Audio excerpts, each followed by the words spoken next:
Hello?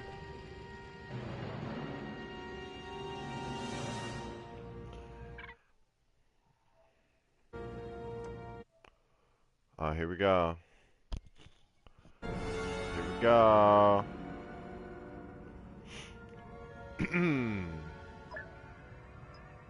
Alright. So, I'm going to be playing Blast Mode, which is Team Deathmatch in Star Wars Battlefront 2. I'm just gonna, before we start, I'm gonna go over what I'm using real quick so everyone can get a feel for what it's like to play this game as me. And I'm a badass, so I got the TL50. Improved cooling. I'm working on reduced spread, so that's the goal here. You have to get 150 kills to unlock it. I'm at like 50, 75 maybe.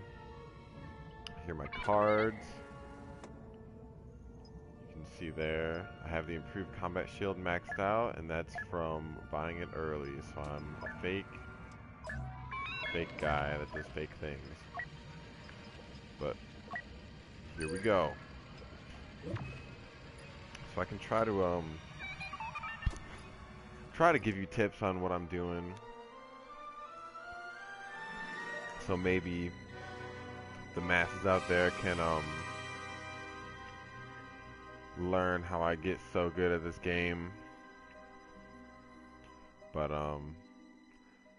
no, just gonna be maining the heavy, like I said, until I unlock the TL50, which is, or unlock the reduced spread for the TL50, which will make this gun really good.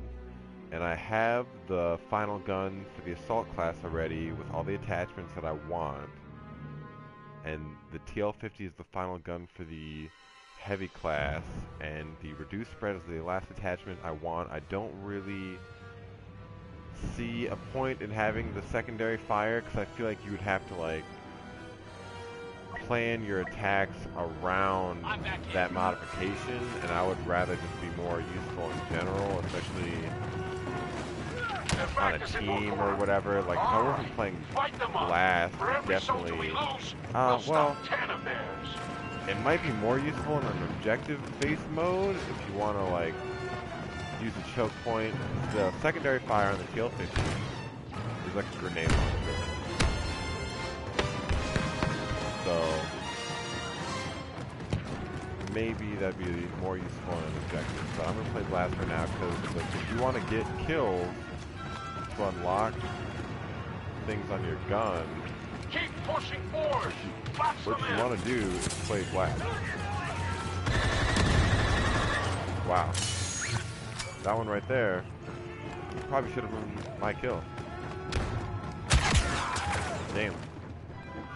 The Blurg 1120 is good also. We can do this.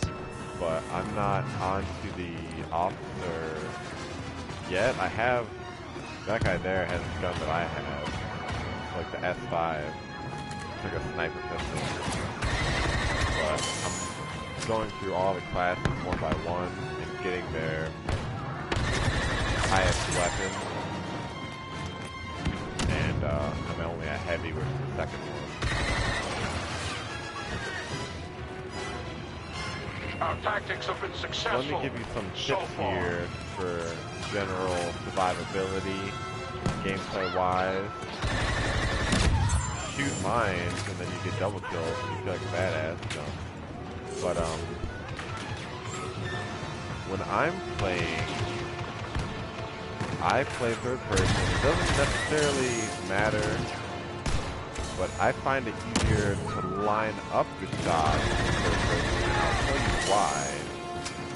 When I play this game, I try not to aim at my target, but because they're lasers, you want to lead your target a little bit, and eventually you get used to just doing that. So that wasn't a very good example because he was standing in one spot, but But I've gotten used to, and I tend to be pretty good at this. You know, I can top the leaderboard pretty well. Probably better if I wasn't sort of having this running commentary on it, but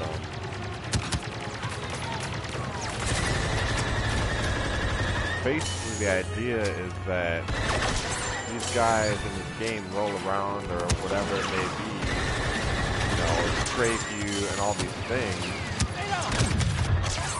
And that was pretty nice. You want to lead it because if you aim directly at your dude, you're going to be missing. And to that end, I like playing in third person because for whatever reason my brain works in a way that the tracking of my character and my cursor can align with the tracking of my target, my enemy character. And if you sort of like line those three dots up in your brain, that works better for me because in third person the cursor isn't directly locked to your camera. It's kind of like your dude is this weird sort of like side point to it, whereas in first person it's directly 1-to-1 ratio to your camera, so it's harder to read for me. And then for whatever reason, they don't let you use the shield in. The heavy has the shield ability. And I like the shield ability, especially because I have the max rank one, so that's kind of overpowered in a way. It's overpowered against the lesser ranked ones, obviously, but the real way that they balance the shield isn't necessarily the shield hit points. I mean, those are good too, but when you have the shield up, you're very slow, and this game is very fast-paced, and you can't roll with your shield up. So, like, I have my shield up right now. Can't roll and press the button. It doesn't happen. And like I said, this game is very much about maneuverability, strafing, flanking, rolling, breaking line of sight, retaining line of sight. All these things are a factor if you want to really not even, you know, wreck kids to be good or whatever, but just to advance. You know, if you're trying to maximize your advancement, that's the way you do it, you know.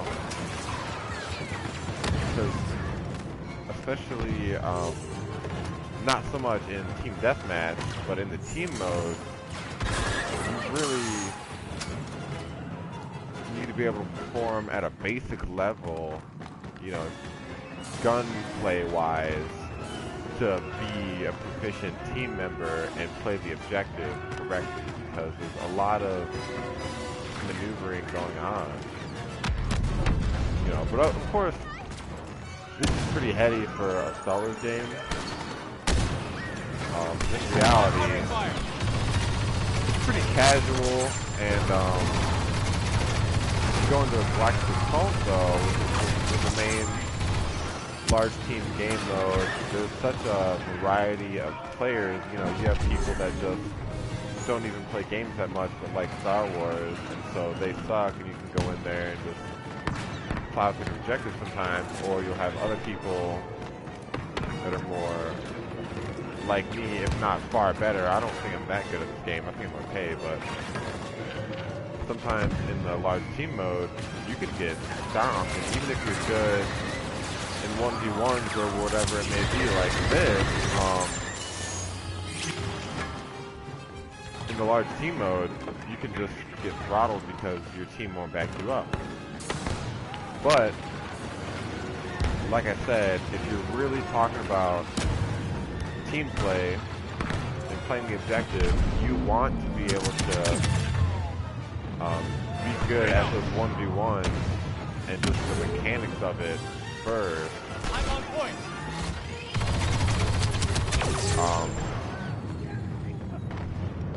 Before you really try to be in a team like that. So, 14-5 with 1 assist. We can do It's a this. solid okay for me.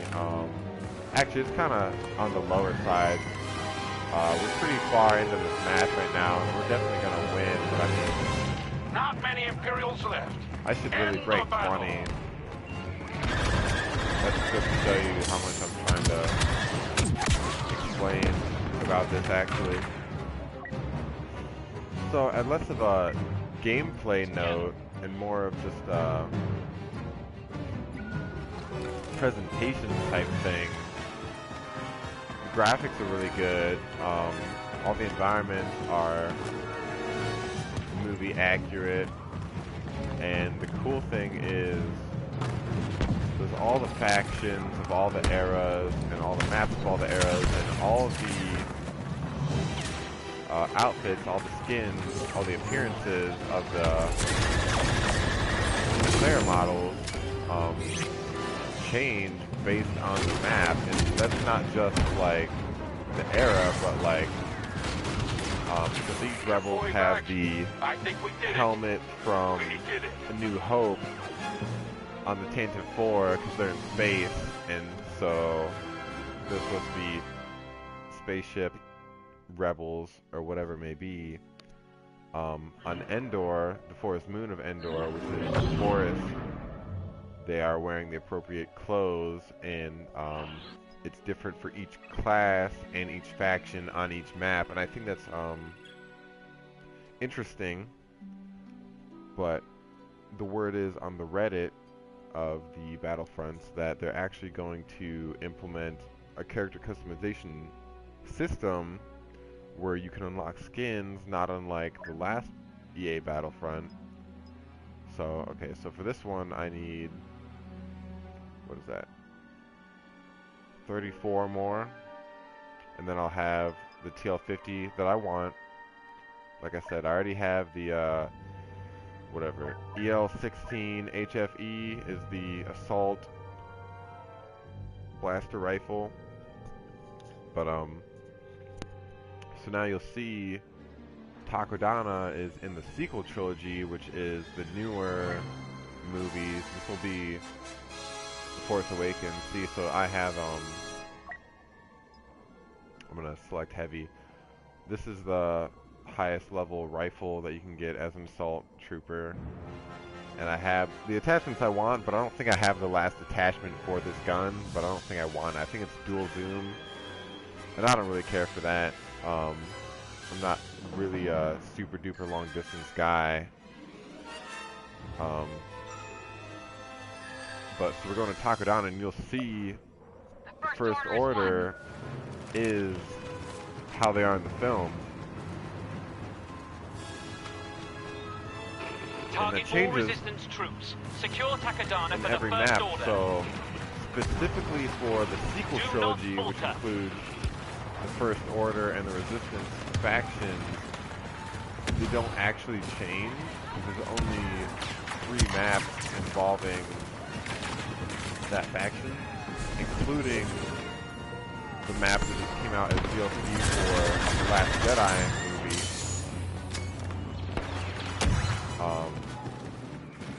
But so this is just how they are.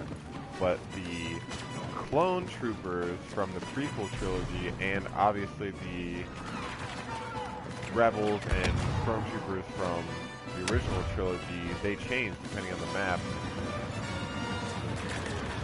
That's a cool touch that they're going to override with the character customization, but at the same time I would rather have the character customization because as of right now there isn't a whole lot that you have that's the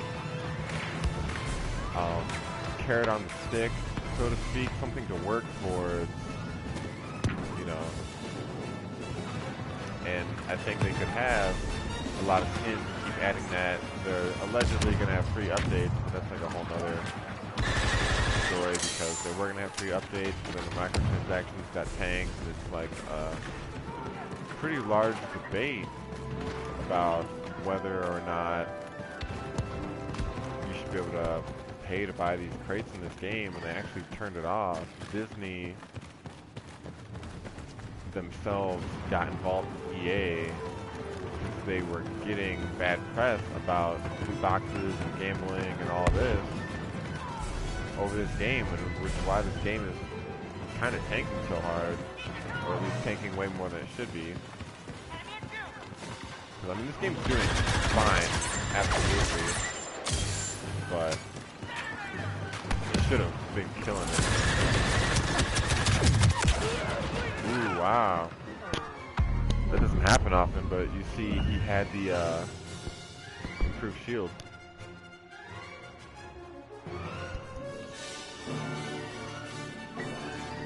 Reinforcements are here.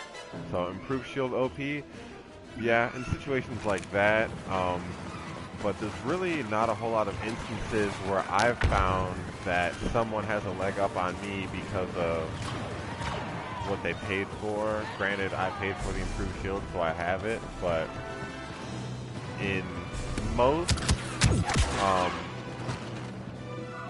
situations like the one a little bit ago where two heavies with their shields up, full shields, shooting directly into each other's shields, I'll win that. I'll just attrition that. The dude might have shot me in the feet and had the same shield as me, so that might have been what got me, but 9 times out of 10, I'll win that. And that's sort of unfair in that aspect, specifically the shield. But, you know, you can see everyone's cards when they get it, and honestly, a lot of the cards don't affect stuff that much. Like, half the time, they're just cooldowns, and like, so, for this right here, if you have a fully upgraded card on your minigun, the refresh is what stat is affected for upgrading your card, is the refresh rate, the cooldown time. But, you know, I'm not really going around trying to whip out my Gatling gun, you know, 3 times a second or anything like that. So really having a upgraded card in a lot of these instances don't really do a whole lot better for gameplay like they do technically. But there's not a whole lot to alright, she got me. See that? I got duped. But, you know, I think the pay-to-win aspect is overblown. Also, I don't think they should really implement microtransactions necessarily in the way that they were, because they kind of could have been pay-to-win. Now, I don't play the Starfighter mode basically at all. Not that I don't like Starfighters, because I do. I just suck at it. So I'd rather spend my time on the ground, but allegedly the Starfighter microtransactions were significantly worse. Got my ass beat by Flashbird. To be safe. Fire at will. That was fun. I'm just hoping that, hold on. We serve together.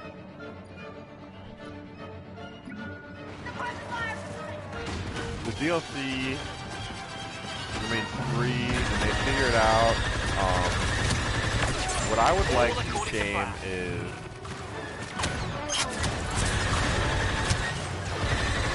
more cosmetics for sure, because there's some missed opportunities. So like, for the First Order, like, the way it works with this game is that they have to have all of the outfits and skins and all that pre-approved by Disney, and more importantly Lucasfilm, so they're all canon and movie authentic.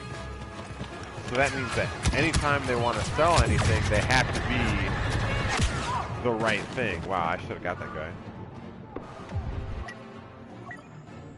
Which is cool, because I would like them to be movie authentic. Like, why not? That's cool. And there's tons and tons of movie authentic, you know, armors and people and outfits and blah blah blah, and things that you could maintain sort of your hand. Suck in the stack. 6 and 8, wow. First time I've been negative in a while. Well, there's instances, so like for the First Order, there's not really a whole lot of skins that you could do for them, especially when you start breaking it down into like classes at the same time, you know. Ooh, damn, he knew what I was up to. Wow. Reinforcements are here. Well, they won this fair and square. That's how that goes. But I don't think that, you know, certain factions not having a lot of skins should necessarily stop other factions from not getting skins either. You know, it doesn't necessarily have to be even per faction. The First Order cannot be defeated. You know, so for example, the Rebels in the original trilogy and the Resistance in the sequel trilogy, all of their classes have the same bases. So like if you're a squad of all 4 assault guys, you know, assault class, you're literally the same guy. You're the same exact character model, same face. You're just one dude, and what's even funnier is it's the same dude in the original trilogy and the sequel trilogy, you know? And it's like, you know, for the Rebels, you can add different faces, you know? You don't need different faces for Stormtroopers. But for Stormtroopers, they have different armors. For First Order Stormtroopers in the sequel trilogy, I don't know if there's that much. There is First Order TIE pilots, which I think are super badass, and I would be very interested in those. But that's one skin, and if you're limiting that to a class, then that's one skin for one class for one faction. And that's pretty, lackluster.